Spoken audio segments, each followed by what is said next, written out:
The Grinning Skull. Chapter 1, Diente. First contact is such a rare and special thing. Often much effort is put into presenting the best possible picture of one species when meeting the next. Care and thought is put into each word and every movement to ensure peaceful talks. To say nothing of the style and image presented that will surely be recorded in pictures and later paintings to commemorate the event. This works best when each species has some idea that the other is near, and they prepare for this, fanning out to send diplomatic fleets, to make sure the right people are in the right place, to bring trade, peace, prosperity, celebrations with joyous festivals and more. But sometimes the wrong people are in the right place. Sometimes the best foot is not put forward. Sometimes those who step into the light and first greet their new neighbours are not diplomats. Sometimes they bear a grinning skull. Captain Devoros hated being out this close to the Calavian nebula. The rumours and legends about the mist and the secrets it held always sent a shiver down his spine. Truth be told, he believed far more of those rumours and legends than he let on to the men.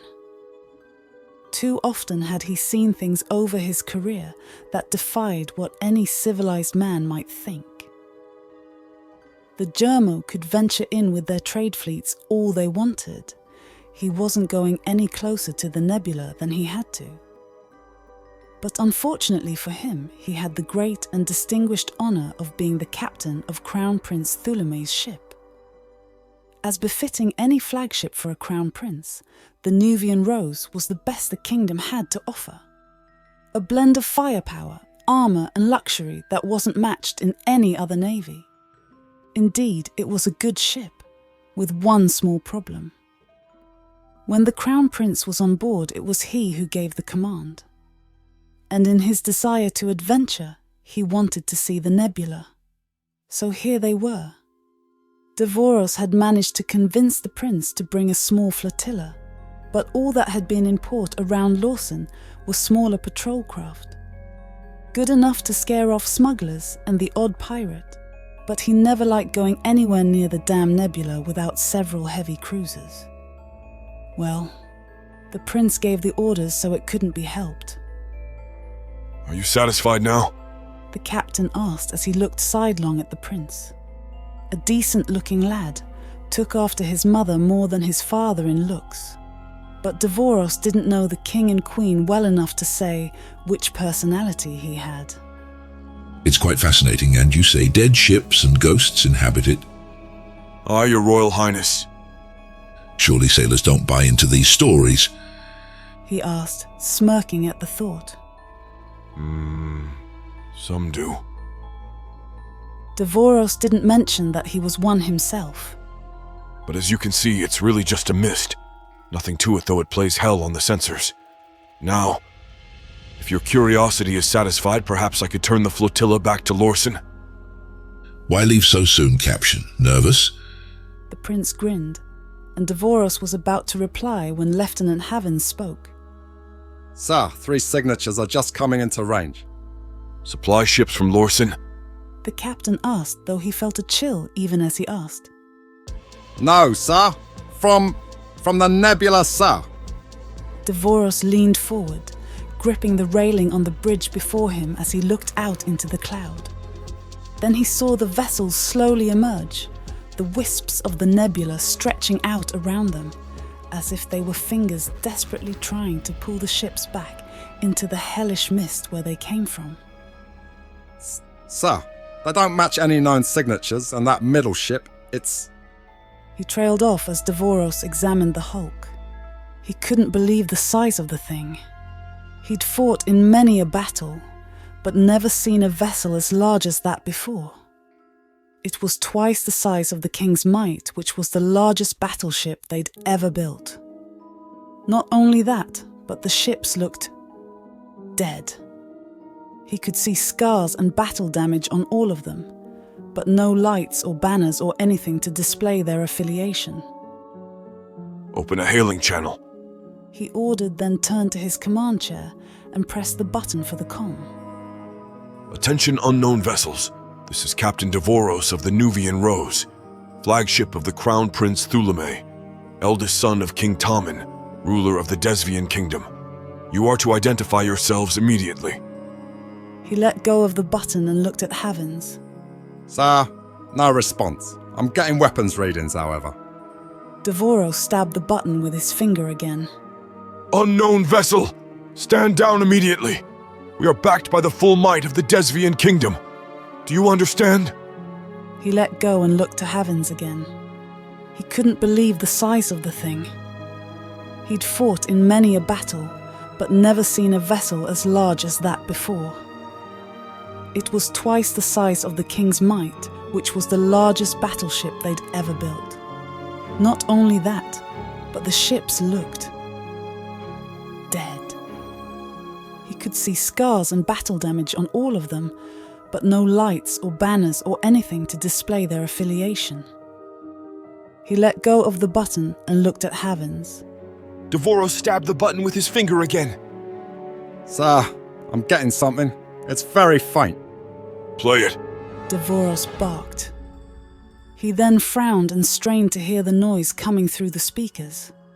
Havens turned it up, and then Devoros's blood ran cold as the sound filled the bridge and echoed all around him. It was laughter, not a joyful, happy sound, but a deep rasping and sinister laugh. Shields! He yelled just as the central vessel fired. He watched a plasma bolt larger than any he'd ever seen arc out and slam into the light destroyer Jove's blessing. The ship buckled and ruptured from the single shot, and he gasped as he watched 50 men turn into a fireball. General quarters! Sound the alarm! Now, shields up! Weapons firing! As he yelled, the crew dashed to their stations, and he saw the vessel start to stream forward, finally pulling away from the last misty fingers of the nebula. Sir, more readings. They're launching small vessels. They're what? I don't know, sir.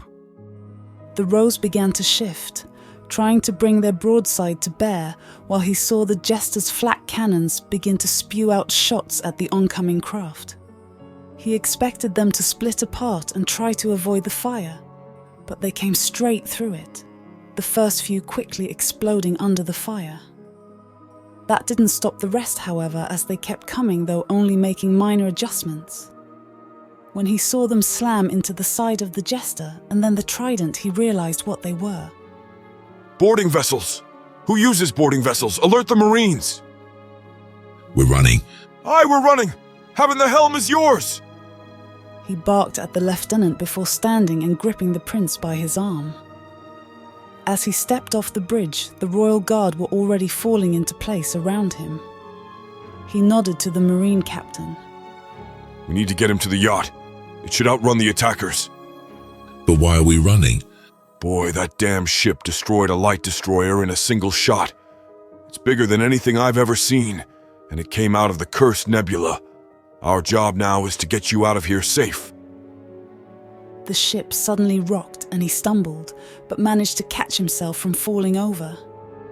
The prince wasn't so lucky, and the captain had to help him up. Come on, lads! The hangar is lost. The escape pods. What happened? Sir, some of the prince's guests tried to escape in the pods.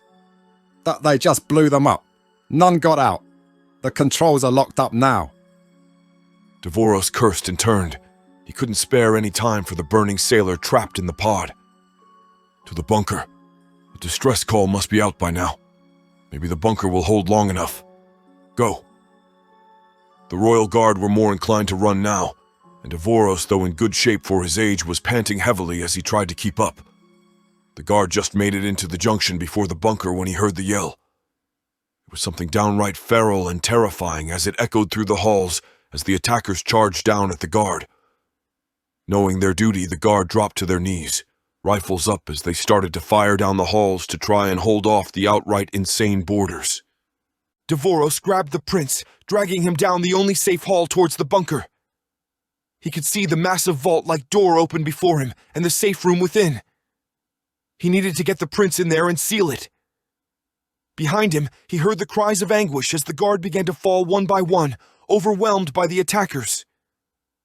The guard captain sprinted past him, picking up the prince and bodily carrying him before tossing him into the room. As he began to push the door shut, Devoros desperately punched in the code to lock the door. There was no time to get himself inside. The door finally shut, and he could hear the heavy thunk of the lock sliding into place and let out a sigh of relief for but a moment. Then he heard the yell again and looked down the hall. The last of the guard was on the ground, throat opened by the blade of an attack. Only he and the guard captain were left. Devoros pulled his pistol, firing down at the attackers. He both saw and heard metal slugs get fired down towards him, echoing around the chamber. Who in the hell still used slug throwers? The guard captain pulled a temporal wall charge from his belt, slamming it into the ground. An ethereal green wall rose up to fill the hall, and the bullets slammed into it, stopped by the field.